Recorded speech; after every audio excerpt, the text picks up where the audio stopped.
C'est un grand jour de célébration aujourd'hui, si grand que même le soleil est au rendez-vous.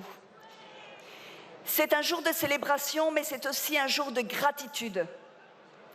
De gratitude ici en Belgique, parce que c'est les forces de l'ordre belges qui ont permis de déjouer l'attentat terroriste de l'année dernière.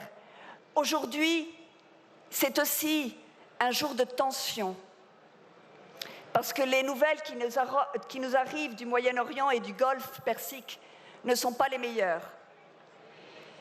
Il y a une confrontation. Ce qui est dangereux, ce n'est pas de faire face au régime iranien. Ce qui est dangereux, c'est de continuer à être à genoux en ayant peur du régime des mollahs. C'est dangereux pour les 80 millions d'Iraniens qui, depuis 40 ans, se font massacrer par une justice qui est une justice de génocide, dans lequel hommes et femmes innocents sont pendus aux grues pour avoir osé tenir tête à la folie et au fanatisme des mollahs. Ce qui est immoral, finalement, ce n'est pas de s'opposer au régime iranien. Ce n'est pas ce qui est dangereux. Ce qui est dangereux et immoral, c'est de ne pas bouger le plus petit doigt.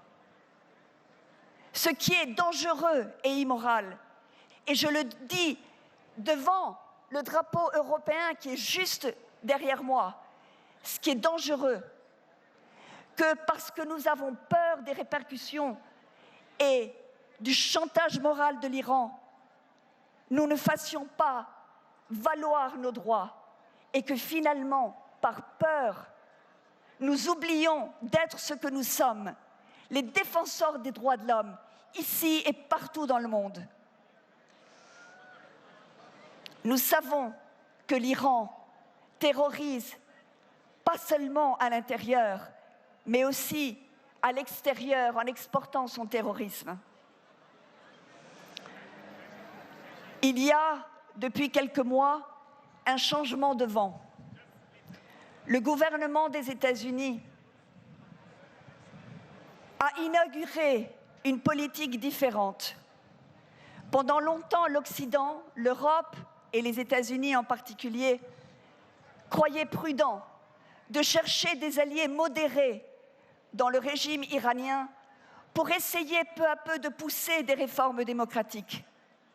Ce que nous avons eu en réponse, c'est plus d'armes nucléaires, plus de conflits régionaux, en Syrie, au Yémen, au Liban, partout au Moyen-Orient. C'est l'instabilité qu'apporte le fanatisme et l'expansionnisme des mollahs. C'est ça qui est dangereux. Les États-Unis décident de remettre en cause cette politique et d'être fermes vis-à-vis de l'Iran. Il est maintenant de notre devoir de faire appel aux institutions européennes, ici, au cœur de l'Europe qu'est Bruxelles, pour dire à nos dirigeants que nous ne voulons pas d'accord nucléaire, que nous ne voulons pas de pacte avec des réformistes corrompus. Et aujourd'hui, nous allons tous marcher tout droit pour ouvrir la voie vers la liberté de l'Iran. Merci.